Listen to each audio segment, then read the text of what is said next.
Fala pessoal, beleza? Sou o professor Dr. Jefferson Comim. Vamos para a aula 3 aqui do nosso curso de Fisiologia do Exercício. E ao longo dessa aula a gente vai conversar sobre metabolismo de proteínas e também sobre a interação metabólica que ocorre do nosso corpo quando a gente faz exercícios físicos. Bom, então, como eu falei para você, a gente fala do metabolismo de proteínas e também metabolismo energético no exercício físico.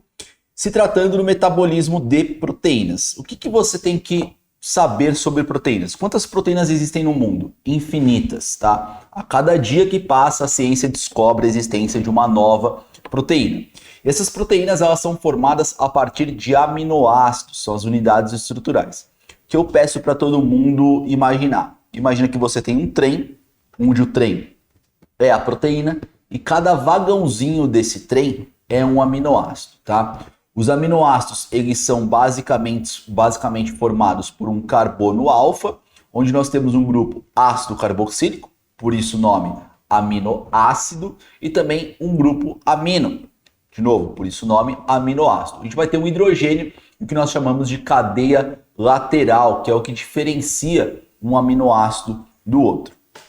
Então, como vocês podem ver aí, ó, então a gente tem o grupo ácido carboxílico, que está aí, que é a carboxila, que está representada pelo número 4. A gente tem o grupo amino, representado pelo número 3.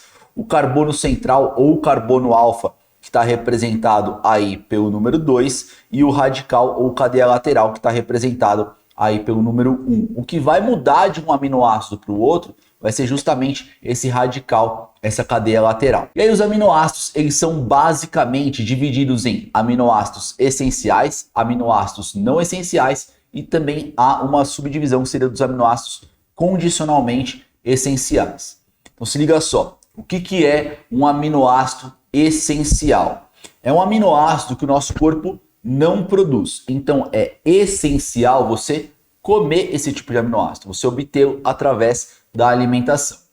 O que é um aminoácido não essencial? É um aminoácido que o nosso corpo produz, logo não é essencial você obter através da alimentação. E um aminoácido condicionalmente essencial vai ser um aminoácido que o seu corpo produz, mas a depender da condição fisiológica que você está passando, pode ser que seu corpo tenha alguma dificuldade de produzir esse aminoácido. Como por exemplo, a histidina. A histidina é um tipo de aminoácido que normalmente crianças têm dificuldade em produzir e também indivíduos idosos. Mas durante a maior parte da nossa vida, a gente consegue produzir esse aminoácido tranquilamente, sem problema nenhum. Toma cuidado que um erro, de novo, falei acho que na aula 2 para vocês, na aula 1, que tem aquelas perguntas de prova que a gente coloca valendo meio ponto, ou então 0,25, que é para ninguém zerar a prova, e mesmo assim tem gente que erra.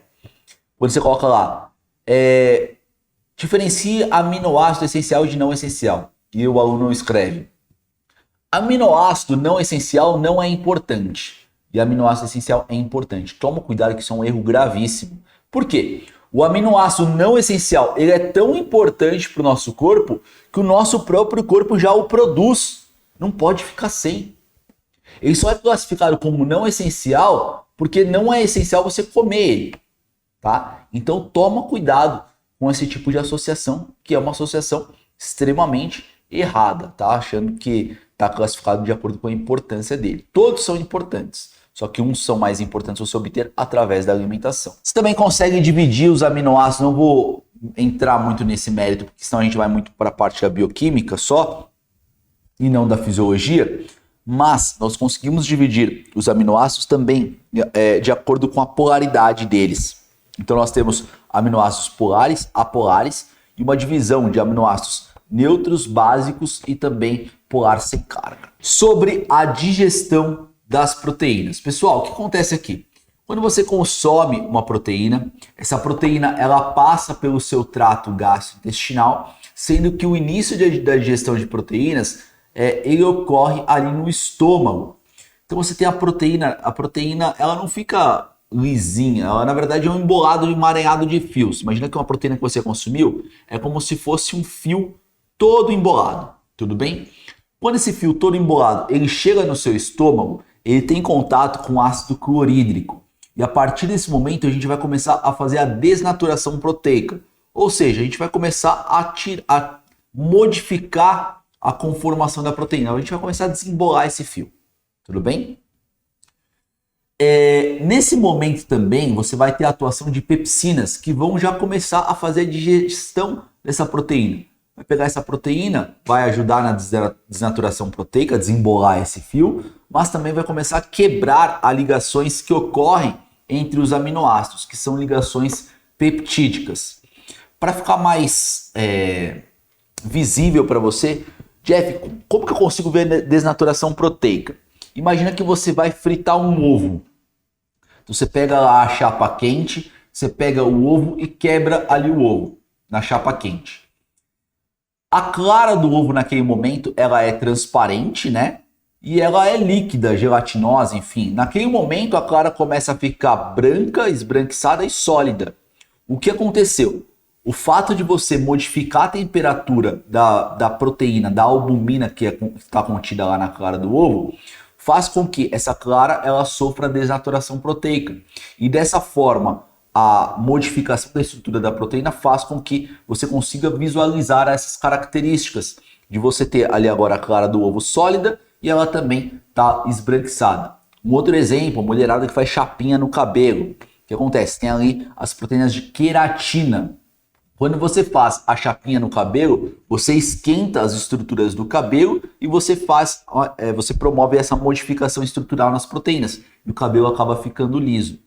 Então, quando você consome uma proteína e essa digestão ocorre ali no estômago, você promove uma desnaturação proteica em detrimento tanto da variação de pH quanto da presença de pepsinas.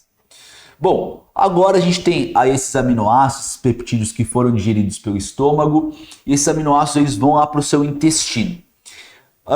No intestino, esses aminoácidos, proteínas, vão sofrer também a atuação do suco pancreático, né? Você tem enzimas ali proteolíticas que vão quebrar esses aminoácidos, e aí esses aminoácidos eles vão ser absorvidos pelas células que nós chamamos de enterócitos, que são as células do nosso intestino. Mas a forma mais eficiente de você absorver esses aminoácidos não é um aminoácido sozinho, e sim esses aminoácidos na forma de dipeptídeos, ou seja, 2 aminoácidos juntinhos together, ou tripeptídeos, 1, 2, 3 aminoácidos juntinhos together. Uma vez que esses aminoácidos eles são absorvidos lá pelos seus enterócitos, eles conseguem chegar na sua corrente sanguínea e eles vão ser distribuídos para os tecidos aí de uma maneira que os tecidos vão utilizá-los como eles bem entender, de acordo com a necessidade metabólica no momento em que esse aminoácido está em contato com o tecido. Bom, essas proteínas da sua dieta, então elas forneceram aminoácidos, esses aminoácidos eles chegam nos seus tecidos. E é muito importante você entender esse conceito chamado de turnover proteico, que vai ser como se fosse uma reciclagem de proteínas. Pessoal, o que acontece aqui? A todo momento, os nossos tecidos eles estão sofrendo degradação. Isso é muito legal, você fala, legal? Sim, isso é muito legal. Eu vou te explicar por quê. Então imagina que eu tenho ali meu tecido, meu bíceps. Esse meu bíceps, ele tem ali proteínas que compõem ele. Essas proteínas, elas estão sofrendo degradação, elas estão passando por proteólise, que é a via metabólica que eu pego a proteína e quebro. Estão sofrendo proteólise. E eu obtenho aminoácidos. Esses aminoácidos que vieram ali do meu bíceps, por exemplo, eles vão para o meu fígado olha para esse aminoácido e fala, eu preciso usar esse aminoácido para sintetizar glicose, ou preciso usar esse aminoácido para sintetizar um hormônio, ou para sintetizar, sei lá, qualquer outra coisa, um anticorpo, sei lá, qualquer outra coisa. E aí o que sobra desses aminoácidos que vieram ali do meu músculo, eles voltam para o meu músculo. Só que você concorda comigo que a conta não fecha? Por quê? Se eu peguei proteína, aminoácido do meu músculo, usei por um monte de coisa e o que sobra eu vou jogar para o meu músculo de novo, a conta não fecha, meu músculo vai ficar menor. Ele sempre vai ficar menor. E aí que entram os aminoácidos da dieta.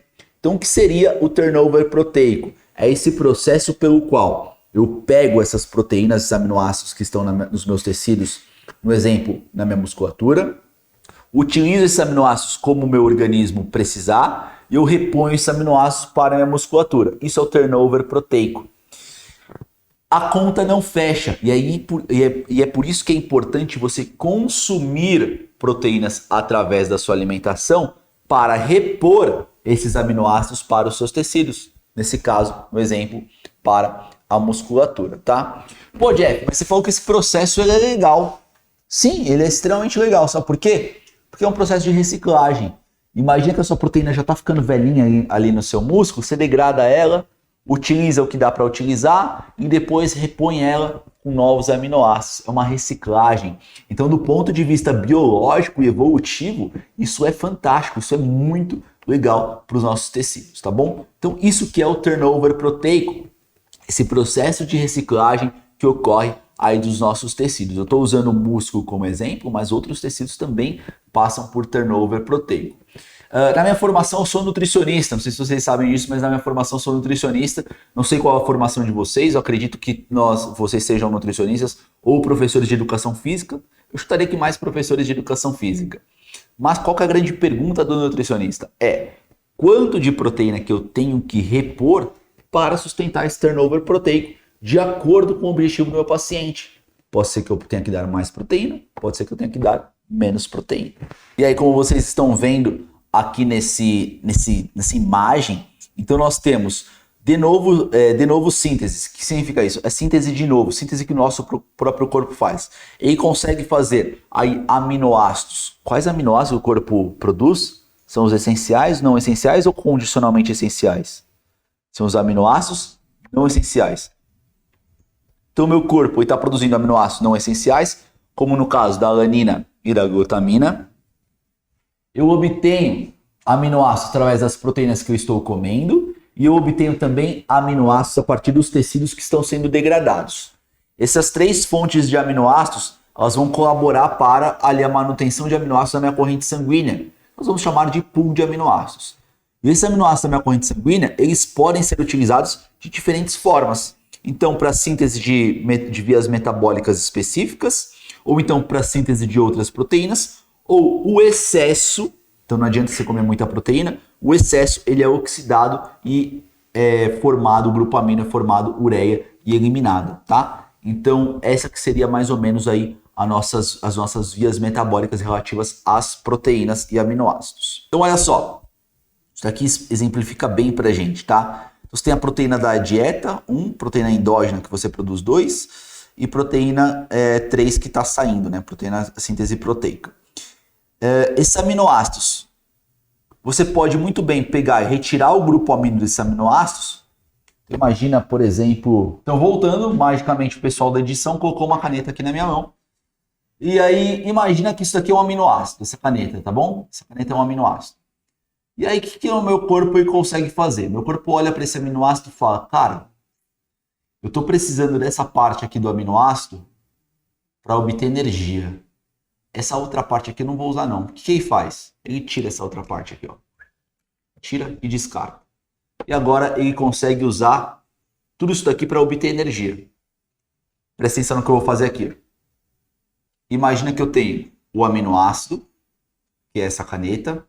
O que meu corpo vai fazer? Eu tenho enzimas chamadas de transaminases. O que elas vão fazer? Elas vão retirar o grupo amino. Retiram o grupo amino. Esse grupo amino vai virar amônia e depois ureia e vai ser eliminado pela minha urina. E o que sobra do grupo amino, nós vamos chamar de alfa-cetoácido. E esse alfa-cetoácido, ele pode servir para várias coisas no meu corpo.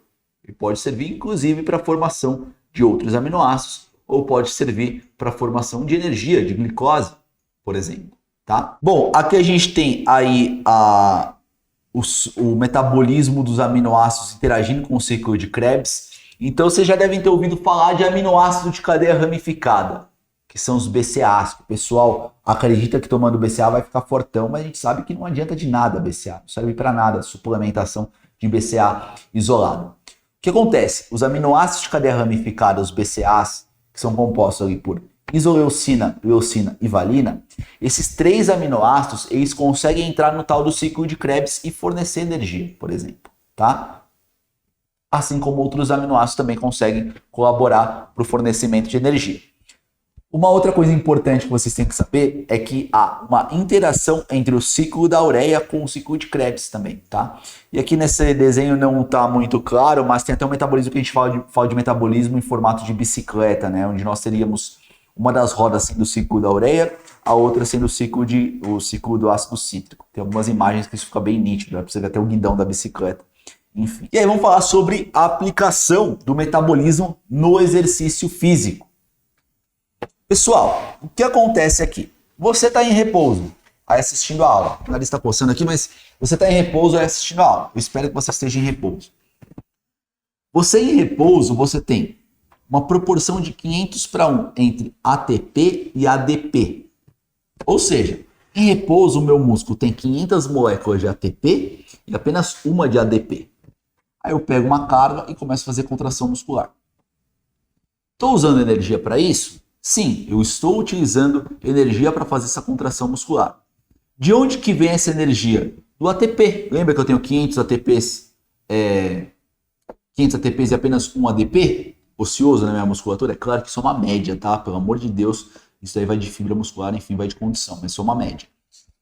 Quando eu começo a fazer contração muscular, eu estou usando energia, começo a utilizar esses ATPs,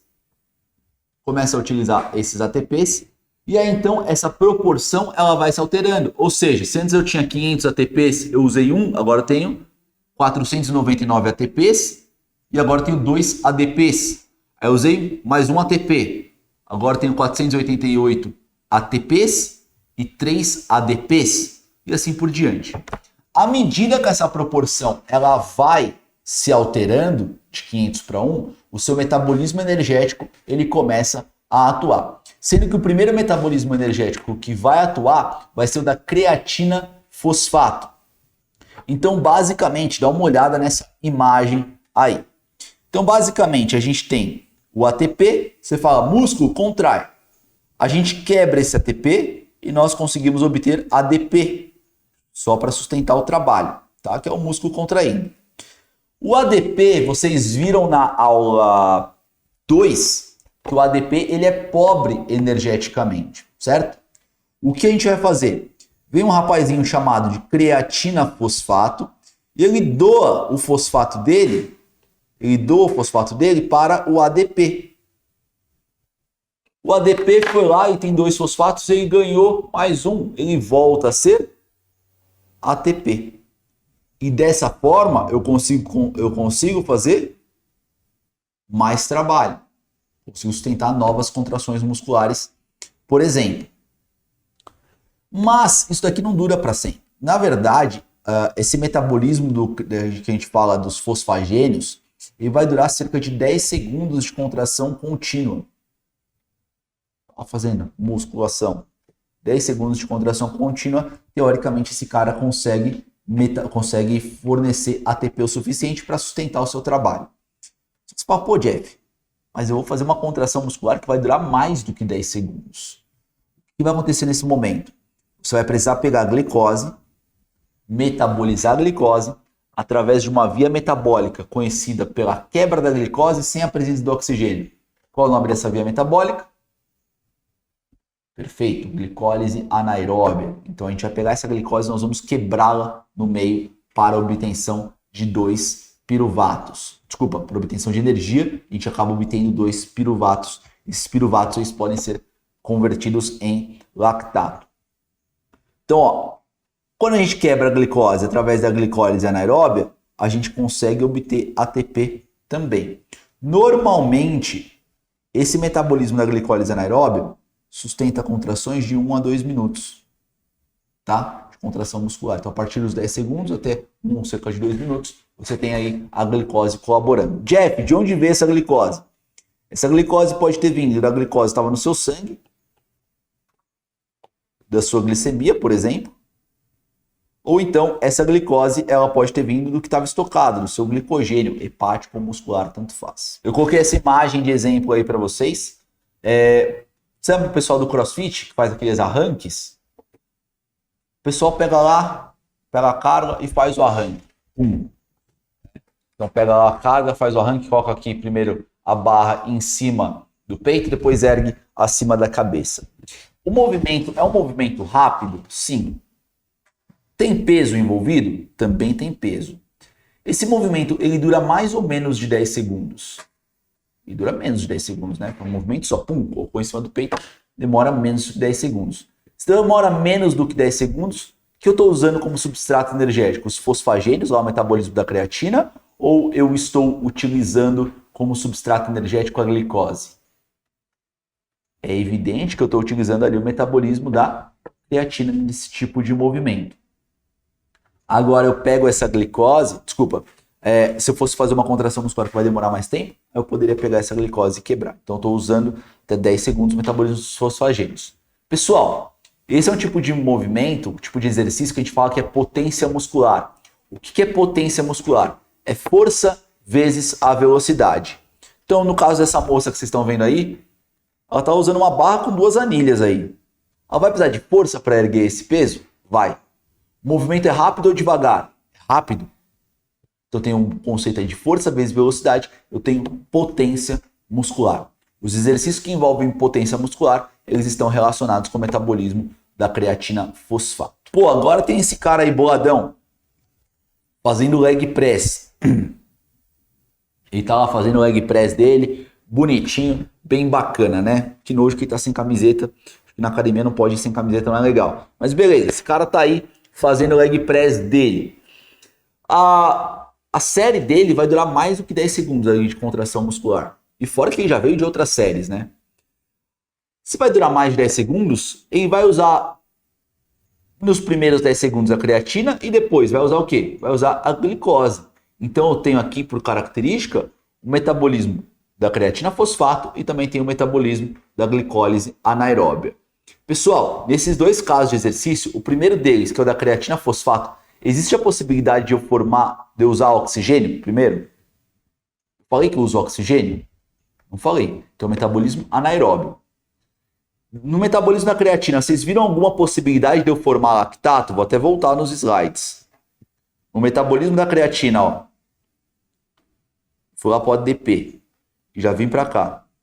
Existe a possibilidade de eu formar lactato? Não. Então, metabolismo anaeróbio alático. Agora, no outro metabolismo, que é o da glicose.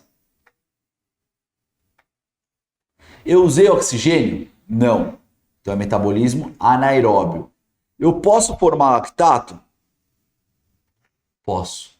Então é metabolismo anaeróbio lático, tá? E aí você fala, pô, Jeff, mas eu vou correr uma maratona, por exemplo, vou fazer muito mais exercício, né? Vou correr uma maratona. Nossa, eu vou treinar pra caramba. O tempo de contração muscular vai ser, vou fazer uma maratona, eu corro muito, vou fazer em 3 horas minha maratona. Em 1 hora vou fazer uma maratona. 42 km em 1 hora, vou bater recordes aí. O tempo de contração muscular é muito mais do que 2 minutos. Então a glicose não vai conseguir sustentar. Aí nós começamos a entrar no metabolismo aeróbio. Então tudo que eu for deixar aqui para vocês, ó, essa porção aqui em amarelo, ó, é metabolismo anaeróbio. Então aqui, ó, metabolismo anaeróbio. Só que agora, o que eu vou fazer? Eu vou pegar aquela glicose danadinha. Vai dar tempo, vai durar 1 hora. Dá tempo do oxigênio que eu estou respirando passar por todo o meu corpo e chegar no meu músculo. Vai dar tempo. Essa glicose, eu vou obter piruvato. Esse piruvato estará no contato com o oxigênio, na presença de oxigênio. Esse piruvato, então, me fornece acetil-CoA. Eu vou para o ciclo de Krebs. Ciclo de Krebs, você sabe que fornece NADH mais H+, e FADH2. Faz parte da cadeia de transporte de elétrons. Eu consigo, então, obter ATP. Se eu obtenho ATP, eu sustento trabalho. Olha só que legal. Mas, Jeff, só a glicose vai fornecer energia? Não.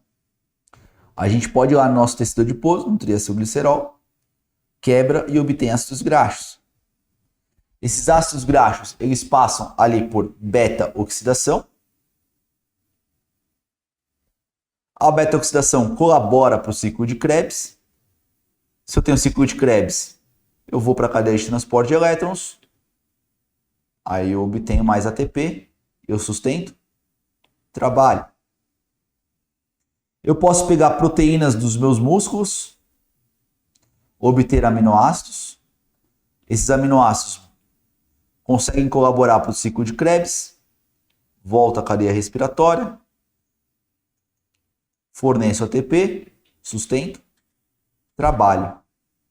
Pô, Jeff, a proteína também? Sim, a proteína também. Aliás, você pode pegar esses aminoácidos e até obter glicose, através da gliconeogênese.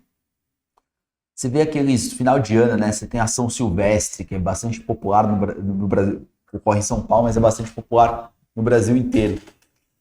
E aí você vê que normalmente quem ganha são os quenianos ali que ganham bastante, né? Você tem também tem os brasileiros que costumam pontuar bastante também, ter boas colocações. Esses caras são fortões, são boladões. Eles são a capa do Batman, né? Chassi de lagartixa. O que acontece? Esses caras, por eles fazerem esse tipo de exercício, é natural com que eles utilizem uma grande quantidade de energia durante esse exercício, inclusive energia oriunda das proteínas, tá? É por isso que esses caras eles acabam não sendo fortes. Agora você pega, por exemplo, um corredor, o Bolt.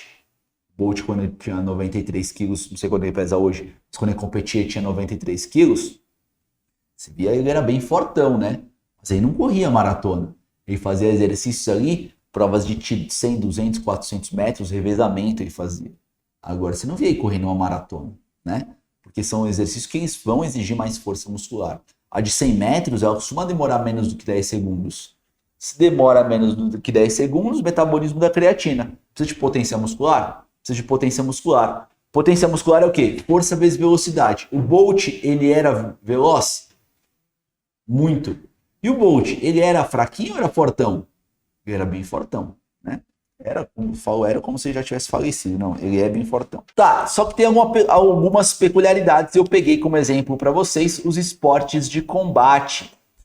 Por que os esportes de combate? Porque imagina só.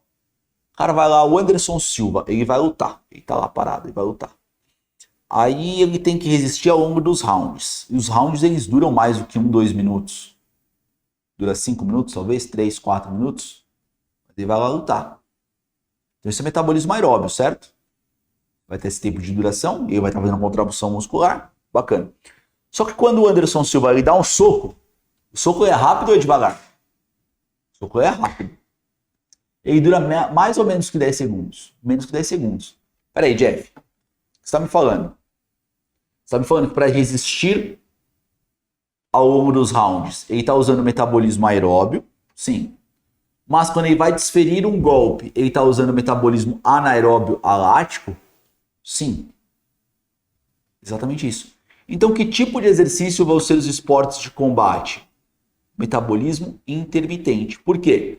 Você tem um metabolismo dominante, que é o aeróbio, o predominante, que é o aeróbio, né? E você tem um metabolismo que vai ser o decisivo, que vai ser o metabolismo anaeróbio, tá? Ele está aplicando ali um arm lock, uma chave de braço, ele está segurando e puxando ali durante 1 minuto. Está usando o quê? Glicose, metabolismo glicolítico, glicólise anaeróbia, tá? Metabolismo anaeróbio lático, nesse caso. Então, nas lutas, por exemplo, você vai ter vários metabolismos, tá? Então, vamos dar uma olhada aqui, ó. Metabolismo intermitente. E nas lutas eu citei como exemplo, mas no futebol mesmo. Então, às vezes, o jogador de futebol está caminhando, se posicionando, metabolismo aeróbio. De repente, ele recebe a bola e chuta. Ele recebeu a bola e chutou. Tudo isso em 2 segundos, 3 segundos. Metabolismo anaeróbio, tá? Então, olha só. Você vai ter os 2 metabolismos nesse tipo de exercício. Então, a gente vai falar que vai ser o metabolismo intermitente. Então, você tem os 2 exercícios, você tem os 2 metabolismos, né? Tanto o anaeróbio quanto o aeróbio. Então nós vamos ter o metabolismo intermitente ocorrendo. Aqui eu coloquei o caso de uma luta de judô. Então você tem os 2 atletas aí se estudando durante a luta, né? Ali, ó, protegendo a pegada deles, protegendo a lapela, se estudando. Estão se estudando, ninguém fez nenhum golpe ainda, né? Qual o metabolismo que está rolando? Metabolismo aeróbio. A partir do momento que o atleta decide fazer um golpe, projetar um golpe, projetou o golpe, é rápido, forte. Qual metabolismo é? Metabolismo anaeróbio nesse caso. E aí vem até uma questão, eliminando gordura. Como que a gente faz para eliminar gordura, Jeff? Isso aqui é legal. Eu adoro fazer essa pergunta, essa pesquisa aqui, ó. Ruben Mirman Um pesquisador da Escola de Ciências Biomoleculares da Universidade de New South Wales, na Austrália, perguntou para 150 especialistas: quando alguém faz exercícios e emagrece, para onde vai a gordura? A alternativa A gordura converte em energia ou calor. Alternativa B, a gordura se transforma em músculo. Alternativa C, a gordura se torna dióxido de carbono. A resposta correta é a alternativa C. Apenas 3 dos 150 especialistas acertaram. Pessoal, se liga só. Por que eu coloquei isso daqui para vocês? Porque provavelmente a maior parte de vocês deve trabalhar com emagrecimento ou fala de emagrecimento. Estou dizendo que vocês não saibam disso. Mas recordar é viver. Eu dizia a minha avó que tinha Alzheimer. O que acontece? Você tem lá os lipídios, que são as gorduras. Você pode quebrar essas gorduras e obter, então, ácidos graxos. Os ácidos graxos, a gente viu que fornecem acetil-CoA. Acetil-CoA tem quantos carbonos? 2. E esse acetil-CoA vai para onde? O ciclo de Krebs. E aí, ó, a gente viu acetil-CoA se une com o citrato. 2 com 4 são 6 carbonos. Nos mantivemos nos 6 carbonos. A gente perde um carbono, ó, na forma de CO2. Se eu tinha 6, perdi 1, fiquei com 5 carbonos. Tenho 5 carbonos, perdi outro na forma de CO2, fiquei com 4 carbonos. Mantenho 4 carbonos, mantenho 4 carbonos, mantenho 4 carbonos. Por onde que eu estou eliminando os carbonos? Eu estou eliminando aqui, ó. Na forma do CO2 eu estou eliminando os carbonos. De onde que vieram esses 2 carbonos que estão sendo eliminados? Do acetil-CoA. Olha aqui os 2 carbonos. O acetil-CoA, nesse caso, veio de onde? Dos ácidos graxos. Ou seja, vieram das gorduras. Por onde se elimina CO2 do seu corpo? Através da respiração. Você elimina o CO2. Então, o que nós temos aqui é que é correto você falar que está eliminando a gordura através da respiração. Beleza, pessoal? Era isso que eu tinha para falar para vocês nessa aula. Se vê na próxima aula, nosso curso de Fisiologia do Exercício. Até mais!